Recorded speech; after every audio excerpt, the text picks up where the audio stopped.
ഓസ്ട്രേലിയക്കെതിരായ രണ്ടാം T20ക്കായി ഇന്ത്യ ഇന്നിറങ്ങും. ഉച്ചയ്ക്ക് 1:45 മെൽബണിലാണ് രണ്ടാം T20.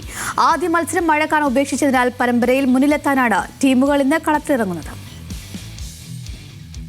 മഴ കാരണം നഷ്ടപ്പെട്ട ആദ്യ T20യുടെ ആവേശം കാത്തുസൂക്ഷിച്ച് ജയം ലക്ഷ്യമിട്ട് ഇന്ത്യൻ സ്ക്വാഡ് ഇന്ന് കളത്തിലിറങ്ങും.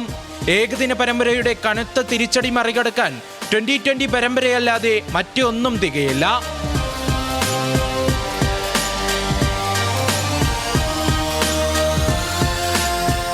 ഓപ്പണർമാരായി ശുഭ്മാൻ ഗില്ലും അഭിഷേക് ശർമ്മയും എത്തുമ്പോൾ മൂന്നാമനായി നായകൻ സൂര്യകുമാറും പിന്നാലെ തിലക് വർമ്മയും എത്തും. 5-ാം നമ്പറിലായിരിക്കും സഞ്ജു സാംസൺ ബാറ്റ് ഏന്തുക. ഫിനിഷർ റോളിലെത്തുക ശിവം ദുബെ. പിന്നാലെ ഓൾറൗണ്ടറായി അക്ഷർ പട്ടേൽ എത്തും. സ്പെഷ്യലിസ്റ്റ് സ്പിന്നർമാരായി കുൽദീപും വരുൺ ചക്രവർത്തിയും ടീമിൽ തുടരും. ഹർഷിത് റാണയും ജസ്പ്രീത് ബുംറയും പേസർമാരായി ഗംഭീറിന്റെ ആദ്യ 11-ൽ ഇടം നേടും. വിക്കറ്റ് കീപ്പറായി സഞ്ജുവിനെ കാണാനാണ് ആരാധകർ കാത്തിരിക്കുന്നത്. ഏകദിനത്തിലെ മേൽക്കൈ നൽകുന്ന ആത്മവിശ്വാസവുമായി എത്തുന്ന കങ്കാരുപ്പടയ്ക്കും ലക്ഷ്യം ജയം മാത്രം. ആദ്യ T20 മത്സരത്തിലെ ടീമിനെ നിലനിർത്തിയാകും ഓസീസ് മെൽബണിലും ഇറങ്ങുക.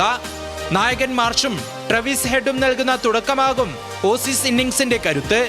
പിന്നാലെ വമ്പനടിക്കാരുടെ സുശക്തമായ ലൈനപ്പ്. ബൗളിംഗിൽ ഹേസൽവുഡ് നയിക്കുന്ന ബൗളിംഗ് നിരയെ ഇന്ത്യ കരുതിയിരിക്കണം.